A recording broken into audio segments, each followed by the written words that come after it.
I was being bullied for quite a long time, so it was probably maybe 3 to 4 years, and it was just based around my hair colour.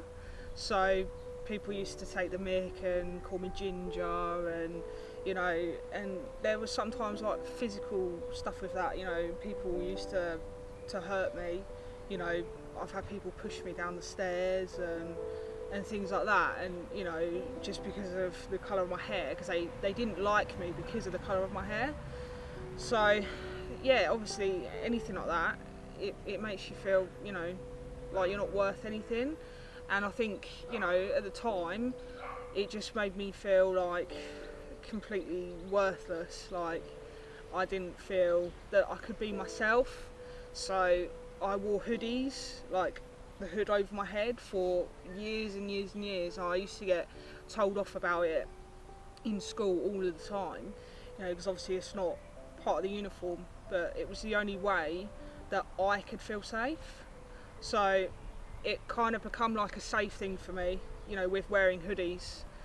And yeah, that was pretty much it. I mean, the bullying just carried on, and then obviously, it led me to like hurt myself.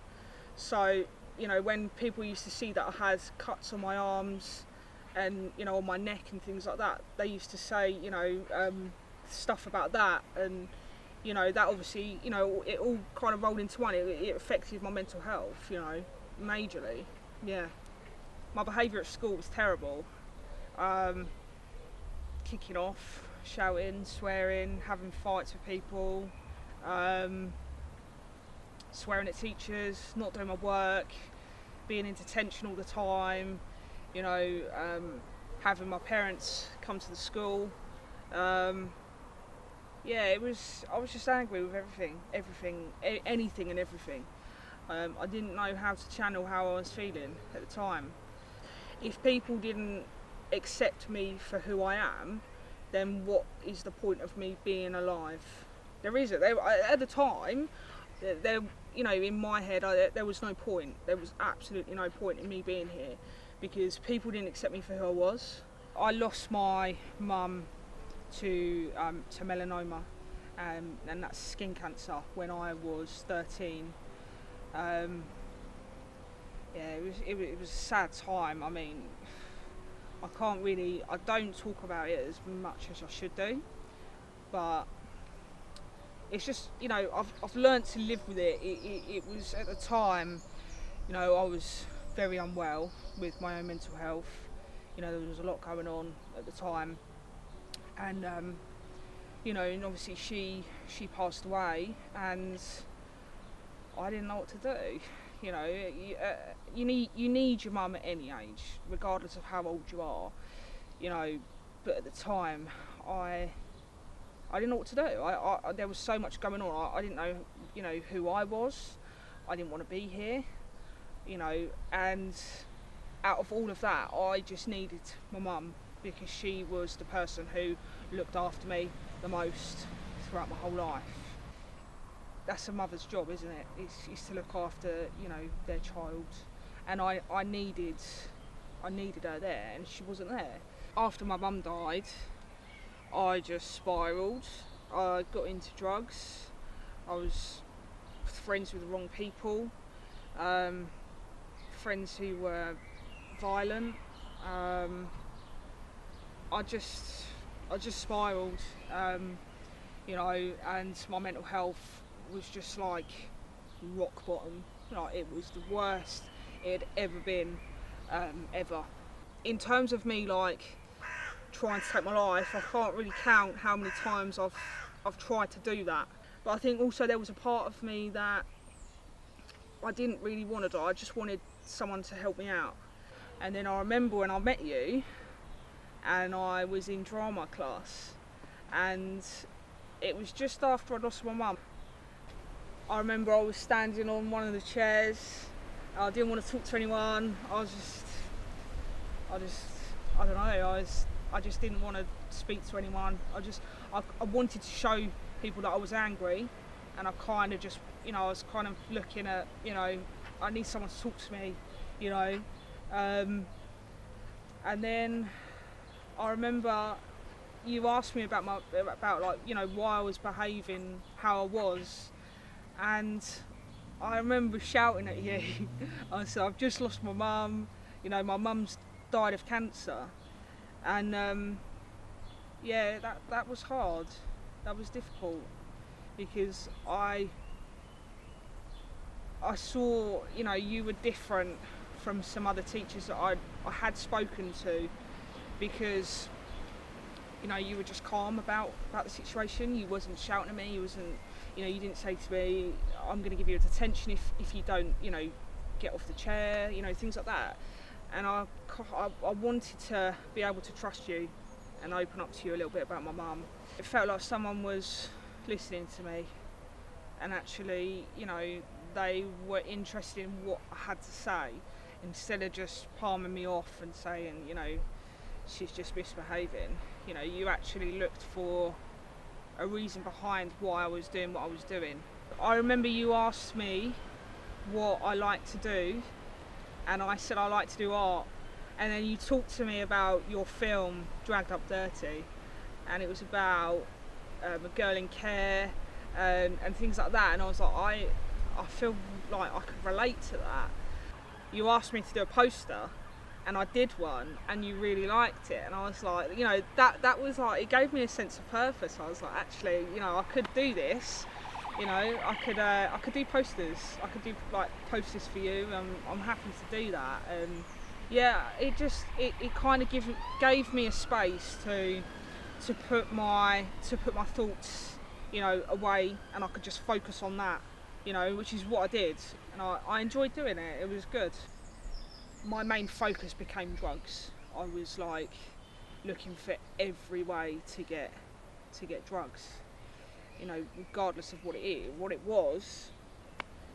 I needed to just have a fix, if that makes sense. And then yeah, the self-harm got worse. I remember just like not caring. I just used to walk out in front of cars, not really worried if they had hit me or not. Used to drink in the street and come home at like 3 in the morning, just smacked out my face, you know. And you know, then I used to just stay in bed all day and then just do the same every night, and that went on for years and years and years until I was 14.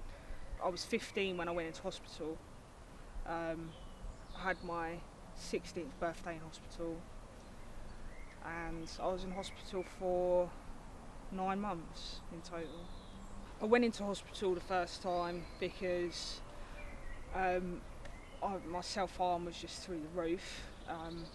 I went to school one day with my neck was completely cut, like there was just cuts all over my neck. It was over my face. I used to try and scar my face. I found these pages, these blogs, which were blogs about how to cut yourself more effectively, how to use the blade more effectively. You know, people with eating disorders, they used to post pictures of themselves online, you know, showing how skinny they are, and you know, how to take overdoses more effectively, so it would either really damage you or it would kill you. And I used to be on those sites every single day. It was a dangerous part of the internet to be on, for me and for lots of other people. The turning point for me was when I was in care, and I'd come out of hospital after 8-9 months. I was put in care in Cambridge, and I was in care for, I want to say 2.5 years, roughly about that time. And the way that the care home worked, or the supported housing placement worked, was they taught you daily living skills of how to live, how to cook, you know, how to manage money and things like that. And that was really good for me because I didn't know how to live. I had absolutely no idea. It gave me skills that I needed to be able to live on my own, and actually to manage, you know, as a young adult, and that really helped me. And you know, they gave a lot of they had a lot of mental health input as well, so they gave me a lot of mental health support, and they supported me with college, getting me into education. There was a lot of things that they did, and I think if I hadn't have had that, I probably would have gone back to my home in Essex and done exactly the same thing that I did before I went into hospital, 100%. And I'm not saying that it wasn't hard coming out of care, because it was very difficult. I mean, you know, I was in care for a few years and they became my family, because I lived in the same house, I saw the same people every day. You know, they used to cook like house meals for us. You know, it used to be like living with brothers and sisters who had similar issues, but we just got on so well at times, you know, and other times we used to fight just like normal brothers and sisters, you know, and that's how a family should work. You know, you have arguments and things like that. And then when I left, I think that was probably the loneliest time that I have ever experienced. I've never felt so lonely, because I left and moved into my house now, and I was on my own. I had a social worker at the time, but I missed having the support around me 24/7, because I knew that I was 18 and I had to do it on my own. I had to get used to it. It was, you know, this was my life now.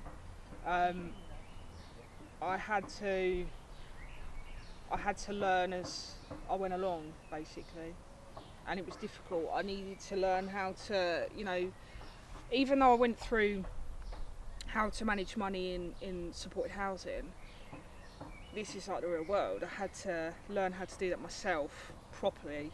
You know, there wasn't any, you know, I couldn't make any mistakes. You know, if I missed a rent payment, then I'm out. I applied for so many jobs in the NHS, mental health. I applied for Adults Hospital. I applied for theatre support worker, working in theatres. I applied for everything, and I got rejected for every single one. And I knew that working in mental health, I needed to be working in mental health. This is my route in my life. I need to do this. So I just kept going and going and going, and I applied for more jobs over and over and over again, and I've got the job that I'm in now, and I love it. I am just soaring through my job, and I work with the best people, and I go into work every single day, and I feel that, you know, me being there, I can help people. Even though I'm just a healthcare assistant, I'm not a nurse, I'm not a mental health nurse or anything like that, but, you know, I just give my time to the patients, and I talk to them, and I just, you know, I try and help them. I don't talk to them like, you know, they've got something wrong with them. I just talk to them, you know, they're normal people, they're just unwell. And I think actually that makes a big difference, because I've had a lot of people who have treated me differently because I have mental health issues. A lot of people have treated me so differently, and I don't want, if I'm going to go into this route, if I'm going to be in mental health services, I'm not going to treat people differently because I've got mental health issues. No way. But I love the job that I'm in now, and, you know, I want to become a mental health nurse, and yeah, I'll never stop talking about my job because I love it. It's my life working in mental health. I'm no longer self-harming. I no longer want to die. My mental health is alright. I still get dips, and I think that's completely normal, and I think you're allowed to have those dips, but you just need to make sure you look after yourself. Being a mental health ambassador and working in mental health services, it gives me an opportunity to try and help people and try and help them to change their own lives. And it's really important, you know, for someone like me to do that. And if I'm going to do that, I'm going to be passionate about it. I'm very passionate about what I do, and you know, I didn't have a purpose before, but my purpose now is to help as many people as I possibly can.